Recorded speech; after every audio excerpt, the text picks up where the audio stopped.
Cara, Jillian, Janae, thank you for your time. The Osage sisters in Killers of the Flower Moon.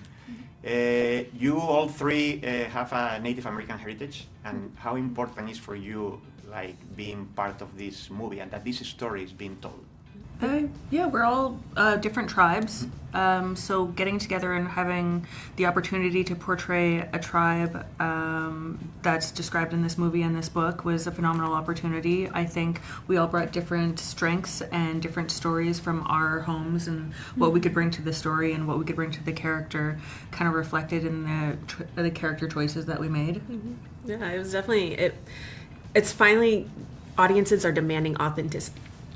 Oh my god, that mint spray that I had. But audiences are finally like demanding authenticity, which is amazing because I feel like Hollywood has been behind on that. So I love that now that because audiences are demanding it, that we have people like Marty who are actually immersing themselves in the culture. Mm-hmm. Have you heard the story, this specific story before, or because I think it was not well known, right? Mm-hmm. And it's sad. Mm-hmm. We all agreed that we'd not heard this story prior to the book, or even when we got the script and it came down the pipe. We were like, I was shocked that this is like, they were the richest people per capita.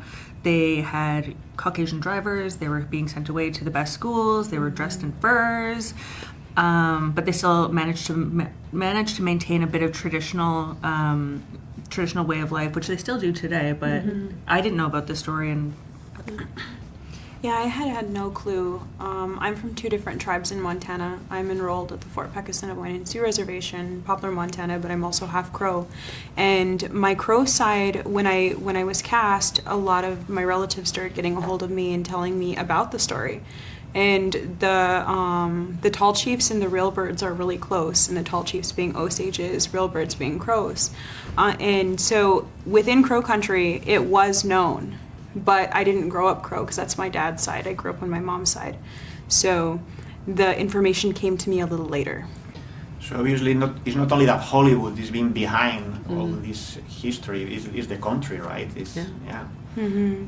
And tell me a little bit about working with Marty, but also obviously like Robert De Niro and Leonardo DiCaprio are there, two legends. And how was that for you?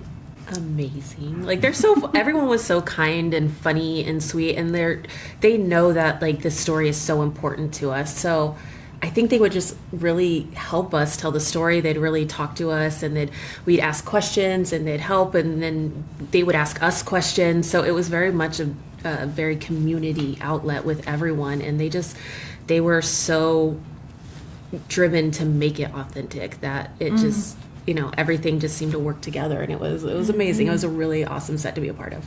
Right down to them learning the language. Like, they had to learn the language for some of their scenes, and just like showing that level of respect to the language as well as the story as well as the culture was bar none. Like, it was such a tribute. It was so fun watching them work too, because they have such a relationship that like Bob can literally look like a certain way and Marty will catch it, and he'll adjust accordingly. Like, they have such a beautiful relationship. And then Leo and Marty's relationship is also beautiful, but in a different way. You could tell, like with Bob and Marty, they're like almost like brothers in the sense of it. And maybe Leo's the son. It's it's so fun to watch them work, because you see how familiar they are with each other, and yeah, they're all such legends. It was amazing. Awesome. Thank you so much, and congratulations. Thank you. Appreciate it. Thank you. It's nice to meet you.